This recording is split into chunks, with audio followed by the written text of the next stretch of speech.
Good morning, everyone. Namaste. We are going to be reading out of my Indigo Warrior book, and it is a guide for Indigo adults and the parents of Indigo children. So it says we're moving on to chapter 4. I myself am an Indigo. I'm like the first wave of Indigos, and I'm married to an Indigo as well.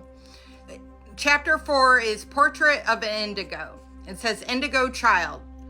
When I do read for parents of Indigo children, they come into the reading not knowing the answers that they are looking for in the terms that fit their child. They just know that they have a child that's different, want to know more about it. I wouldn't say you have a child that's different. I would say you have a child who's special. ADHD, ADD, those are things that an Indigo child might have, display. A really big heart, an old soul, somebody who never really feels like they fit in. Maybe they talk too much, etc. They're generally somebody also who really stands for justice for themselves and others. As a parent, I can only imagine that you feel that all of your children are special in many wonderful ways. Indigo children are usually the ones that challenge you the most. They are usually the child that you can't control or seem to get to behave no matter what you do. They may have sudden bouts of anger and become frustrated easily. They usually get bored, seem impatient, don't seem to know how to quell those feelings. As such, the anger they have can manifest into behaviors that are disruptive not only to your child but to the rest of your family. They may have been diagnosed or possibly even misdiagnosed as having ADD or ADHD. It is not a typical diagnosis. They still may be on some form of medication to subdue their extra energy. I never really had anger as a child, so I don't relate to that comment at all. I don't even know where that stems from. I do have anger about injustice. I am somebody of like high integrity. And if I see injustice going on, I have no problem or no qualms of dealing with that, rectifying that to the best of my ability. I think that's why I was a child forensic interviewer for the police, for the feds, etc. But I could definitely see a child getting angry if they see mistreatment going on for themselves or others, or if people aren't listening to what they have to say. A lot of times we diminish what children have to say and we don't take them seriously. Indigo children are very old, wise souls, and they know they have a strong purpose here on this earth. So if you have a child that you can relate that is like this, I would highly recommend to start listening to what they have to say, because more than likely they know more than you. They were sent here to help you. So it says, Indigo children tend to have an endless supply of energy.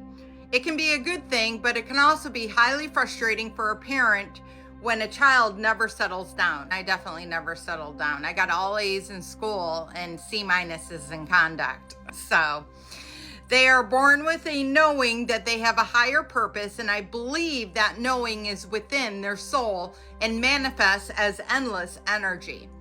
They can also manifest into anger. I write about the anger inherent in the Indigo that starts when they are very young.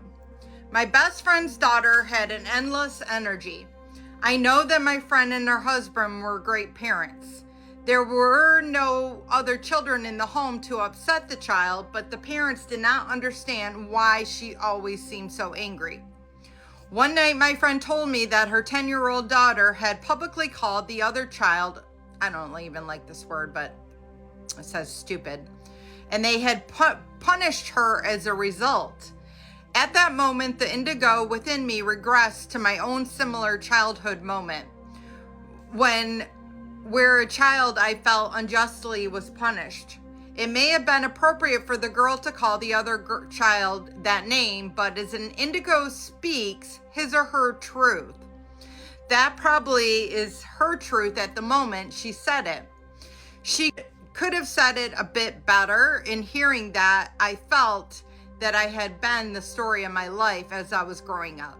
I don't relate to that, so I don't really understand what she's talking about. It says indigos tend to have a filter, no filters on their mouth. I definitely don't have a filter. And that doesn't mean like cuss words necessarily. I did at one point, used to be like that. But if I see injustice, I have no qualms about speaking up and saying so, especially for other people. I've always been really good about that. It says, with an indigo that is escalated, indigos are born to speak truth and know the truth before most other people. They will tell you about someone's character. They are probably right, whether you realize it or not. And that was something till this day that I struggle with, is seeing really deeply into people, knowing if people are operating from good or evil. And unfortunately, a lot of people that are doing very negative things, putting very negative energy out into this world, most people are missing it. They're very manipulative. They're able to kind of con people into believing that they're a good person. And it's just not the case with generally a lot of people out there. When I used to interview children for child abuse, actually would listen to some of the interviews where people had gotten caught doing really bad things.